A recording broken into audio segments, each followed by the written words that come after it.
નમસ્કાર. બોટાદની જનતાને મારા પ્રણામ. જય કિસાન.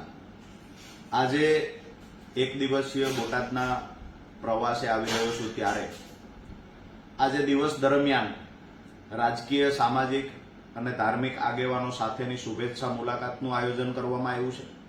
ત્યારબાદ સાંજે ભદ્રાવળી રોડ ખાતે જે કોળી સમાજની વાડી આવેલી છે પાળિયાદ ગામે જાહેર સભાનું આયોજન કરવામાં આવ્યું છે, જેમાં મારા ખેડૂત પરિવાર, મજદૂર પરિવાર અને ચાહકોની સાથે આમ આદમી પાર્ટીના સમર્થકોને આજે સાંજે 7 કલાકે ભદ્રાવળી રોડ ખાતે આવેલ કોળી સમાજની વાડીમાં ઉપસ્થિત રહેવા હું રાજુ કરપડા હૃદયથી આમંત્રિત કરું છું.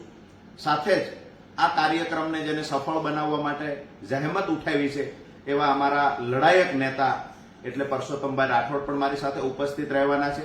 આમ આદમી પાર્ટી બોટાદ જિલ્લા ટીમ, દરેક ગામડાઓ સુધી આમ આદમી પાર્ટીના રહેલા કાર્યકર્તાઓ મોટી સંખ્યામાં ઉપસ્થિત રહે છે. કાર્યક્રમને સફળ બનાવવા માટે પણ જે લોકોએ ખૂબ મહેનત કરી છે, આ તમામનો હું રાજુ કરપડા હૃદયથી આભાર માનું છું અને આપ સૌને વિનંતી કરું છું, આજે તારીખ 31/7/2025 સાંજે 7 કલાકે ભદ્રાવળી રોડ ખાતે આવેલ કોળી સમાજની વાડી મુકામ પાળિયાદ ખાતે આવો સૌ સાથે મળી અને આપણા ખેડૂતો અને મજદૂરોની જે લડાઈ છે એ લડાઈને વાચા આપીએ, વેદનાને વાચા આપવાના પ્રયત્ન કરીએ અને ગુજરાતમાં આવતીકાલની ગુજરાતનું ભવિષ્ય શું છે, આવતીકાલના આપણા બાળકોનું ભવિષ્ય શું છે,